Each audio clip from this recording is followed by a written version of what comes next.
Good morning. Welcome to another video. I am not coaching today, so I am back on the water, one of our local rivers and streams, and I've done it again. Clear blue skies, one of the worst days to fish, so it's going to be a grind, but I'm making some adjustments and try to improvise, adapt, and overcome out here. I'll show you my full rig later and the flies I'm using, some flies from CFA, of course, Colorado Fly Angler. We'll mention a promo code again at the end of this video for those guys, but yeah, this is middle of January. High is going to be 30, full sun. Would be one of the worst days of the year to fish, but we're going to grind it out and see what we can get done. Clouds would be better. An active snowstorm right now would be a lot better, but we're going to make some adjustments and I think figure these guys out today. Still a couple fish is the goal of any size. There's some bigger ones in here, and we're going to see what we can get done. We'll outline my rig later, starting with some streamers, and let's go fish. So these winter pools like this just scream streamer. So outline my gear today. I've got the 8-foot 4-weight rod with a Ross reel, and built my own leader, so to speak. That's just one of the changes I made. I'm going straight 4-pound fluorocarbon. I just don't need a tapered leader, and it saves money to do what I did. Fluorocarbon's expensive, but I bought a 200-yard spool of 4-pound Cigar fluorocarbon, so that's my leader. And then a Tippet ring on the end of that.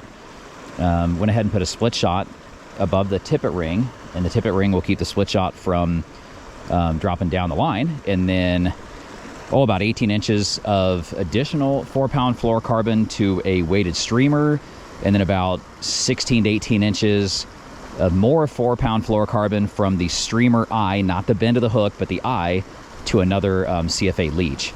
And we'll show you those flies if we get some fish today. But so just thinner line, maybe line they can't see as well, and double streamer. The other interesting thing about this is you absolutely could use a strike indicator even with a streamer. It's crazy how many times fish come and check out and bite what we're throwing and we never know it. And so that's where your line control comes into play.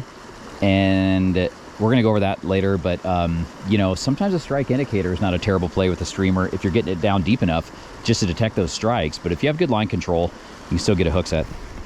Fish on. Let's freaking go. Oh, he came off. He came off. Oh. All right, I got something figured out then.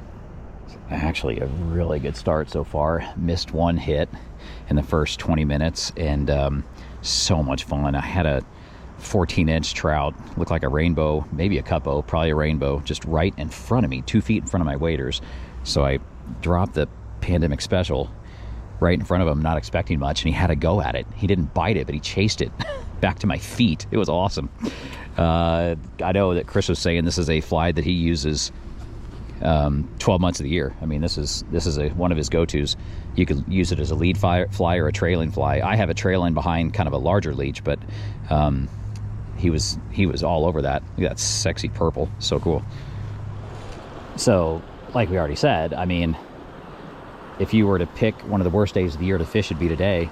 But I'm just busy enough in the winter that I fish when I can fish, not necessarily the best day to fish by the forecast.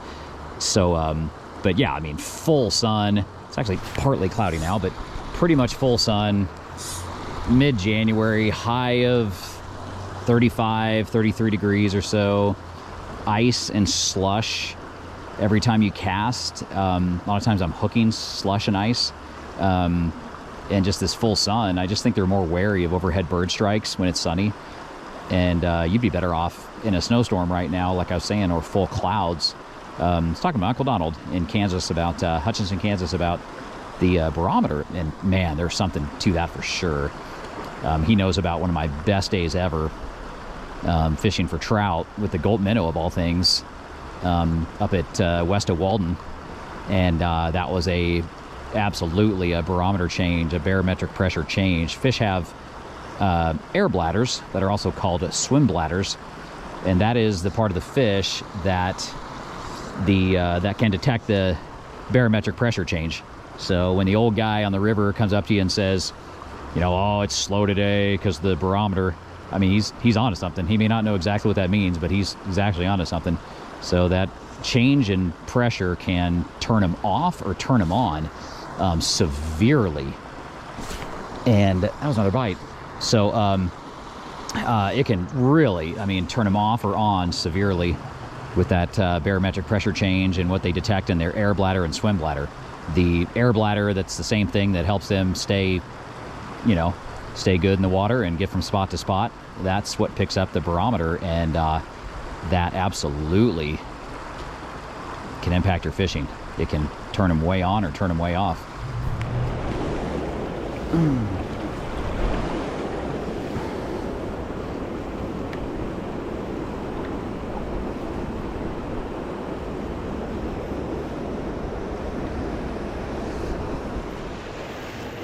So when you're doing this, guys are out there all the time mending their line when they're throwing streamers, and that's great if you want a dead drift.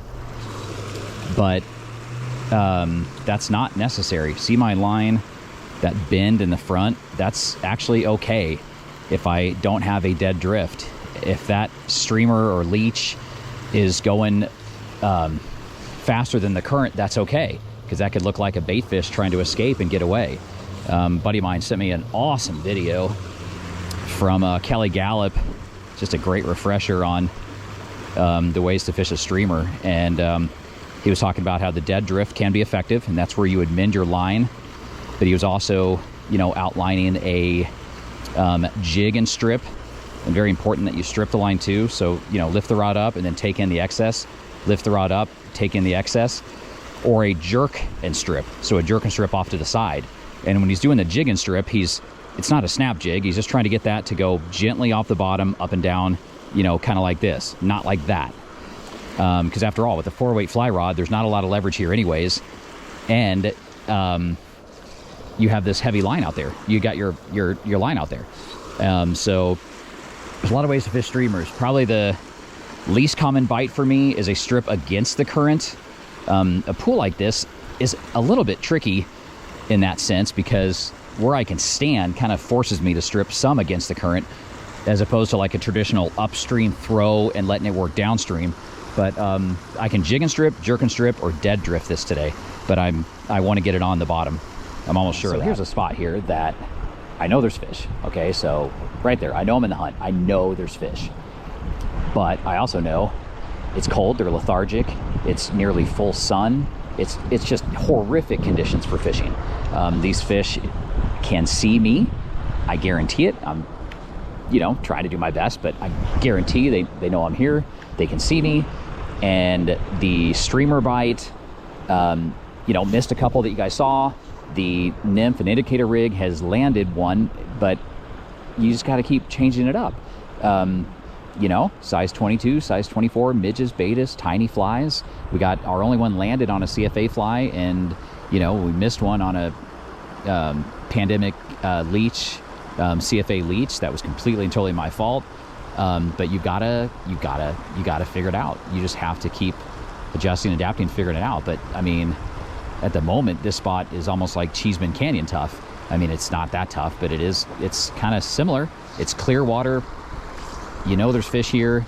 There are some good sized fish here, and if I see them, they see me, and they're tricky. They get a lot of pressure. It's catch and release water, just like a place like Cheeseman. And you know, my buddy Clint and I grinded it out for a long time, and it didn't pull a single one out of this hole. So you gotta figure it out though, and change your tactic. And like I mentioned earlier, one big change I made today was just going straight 4-pound fluorocarbon leader, hoping it was a little bit more invisible, a little bit smaller.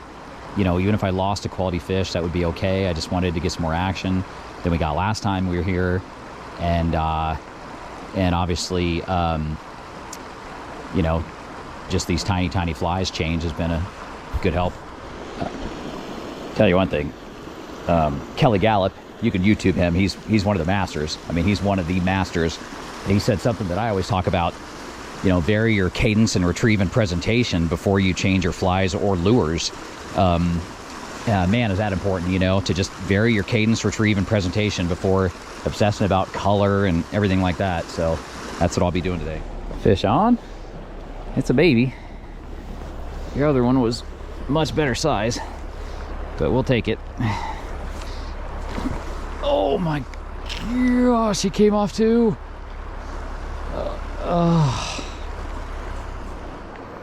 fish on with the indicator and tiny nymphs. This is a tiny fish. But we'll hope we actually land this one. And only a 4-weight rod would actually bend for this guy, but we'll definitely take him. And I'm gonna net him, even though he's small. And it either took a red copper john or a CFA fly. And I took a CFA. Oh, let's go. Look at that. Look at that. Oh my gosh, so funny. I took the diet chocolate foam back.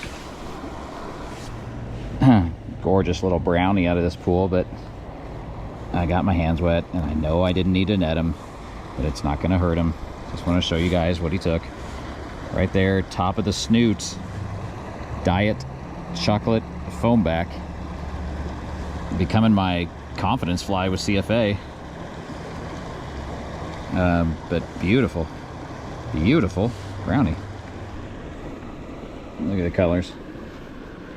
You just gotta love brown trout.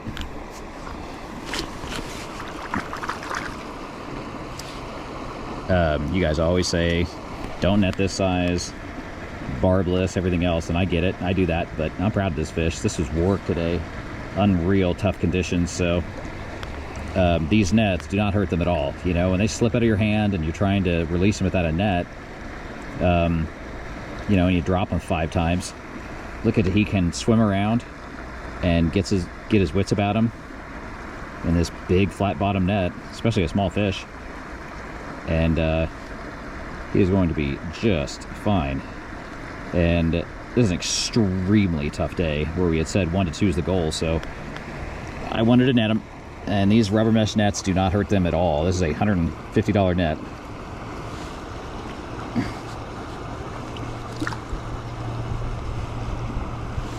Let's just let him swim out here if we can. See you, buddy. I will say I'm so frustrated with my streamer misses that I'm not going to get cheated on any hook sets now. I mean, it just slammed at that foam back diet chocolate into the snoot, top of the mouth of that last tiny brown trout. I'm not going to miss any more from weenie hook sets. I can promise you that. Come on, fish. Come on, fish.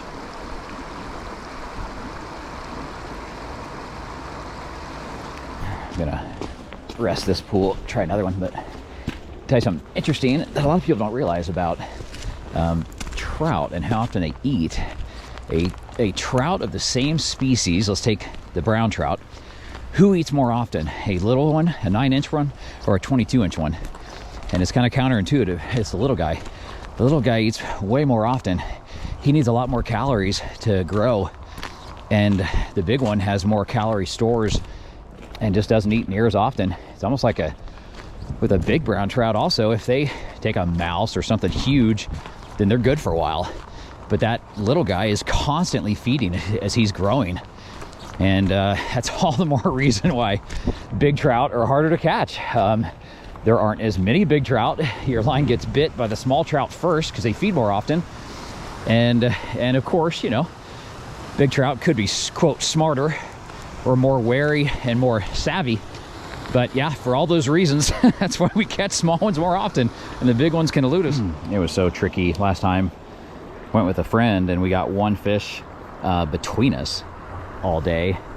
And I just didn't get the ones pinned. It's completely my fault on the streamer. I didn't get the ones pinned, but so far I've had one on that was pretty good size, one on that was smaller that I missed, and that guy. But just wanted to show you these Orvis indicators. These are so cool. The line is in the middle here. These unscrew, and even if your hands are wet, you can manipulate these pretty easily, and you can see where the line goes. And if you have really thin line like I do today, 4-pound fluorocarbon, you obviously get the line going the right direction and then kind of just pinch it down. You know, pinch it down, kind of drive it into the foam a little bit, and screw this guy back on. And then obviously it's very easy to change your depth range. So these Orvis indicators are amazing, and that's what I'm using today. Obviously, if it was spring, summer, or fall, I might have a edible indicator like a CFA chubby or a grasshopper, something they can eat that acts as a strike indicator, but that's not happening right now in the winter. I mean, I'm positive I'm not going to get bit on the surface in the winter in these conditions. I know it can happen, but it's not happening here. In this case, the Orvis indicator is perfect. It's so easy to change my depth, which is so key. And there's no advantage to yarn here. There'd be no advantage to yarn because there's this little waterfall. There's a lot of commotion here. Yarn and a Orvis indicator or a screw-on indicator all look the same to the fish. I promise, they all look the same to the fish. And the advantage of yarn, of course, is just that gentle landing and less splash. But this is a spot that has a lot of noise, a lot of commotion, and yarn gives me no benefit here. I'd rather have this Orvis that can be moved very easily and change my depth. And I'm going to add a second CFA fly below the other one and below the Copper John and do a 3-nymph rig here.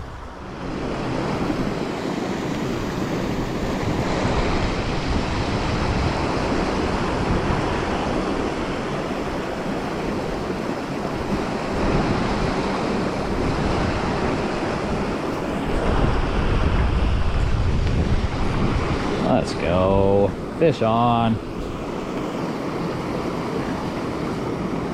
Tried a different pool and it produced. Little guy, but we'll take him. See if we can add to our list. And let's go. Let's go. Another little brown. And let's see what he took.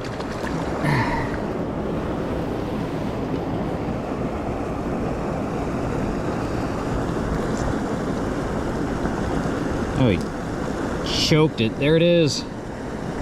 Diet chocolate foam back again. That's classic. Top of the snoot hook set. We'll be quick about this one. Beautiful brown. Yeah.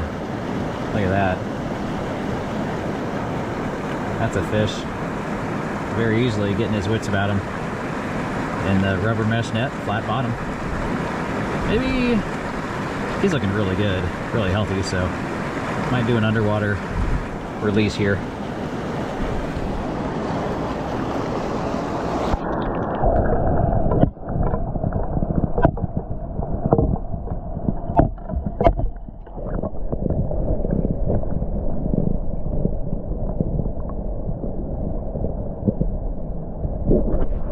There you go. How about that? I think I was running video when that guy bit and came on, so that was fun.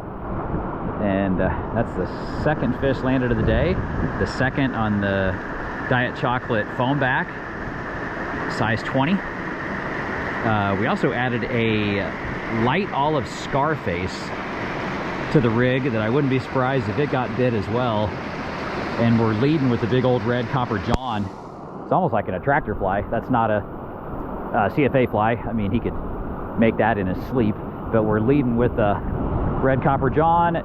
Middle fly is the Diet Chocolate foam back, and the bottom fly the light olive scarface. And coincidence or not, that middle fly got bit. And a middle fly on a 3-fly rig has a lot of line, a lot of things going on. And that's something that Chris and I talked about the other day is, you know, tying off that line for your bottom fly, for your trailing fly, tying off on the eye of the hook, going back through the eye instead of off the bend of the hook. And maybe it makes it look a little bit more natural. And that certainly was the case there. A lot of us, we've all caught fish on flies off the bend of the hook, but retying to that eye is not a bad play. I will say it's sure nice to operate where you just love all fish equally, and you know, and you're just super excited like a kid for just all size fish. That's the only way to live, because some days are tougher than others, and that's just the only way to do it. And gosh, more than trying to get likes and subscribers and views, which I obviously appreciate, you guys that follow this, I hope you guys see just someone that just loves fishing with a passion. Is like a kid when he gets any size fish on. And you know, and hopefully it's informative and educational, sometimes entertaining. And that's a real goal for this, is you guys send me a message that I helped you catch more fish, or that I helped your kids catch more fish. That is awesome and makes my day. And even when I say it's a grind, like the conditions on my last 2 videos, it's really not. Like, that's just a general term to say how tough it is, how tough the conditions are, but it's never a grind for me. It's just always fun for me, never a grind. You know, just teeny tiny that little Diet Chocolate foamback is.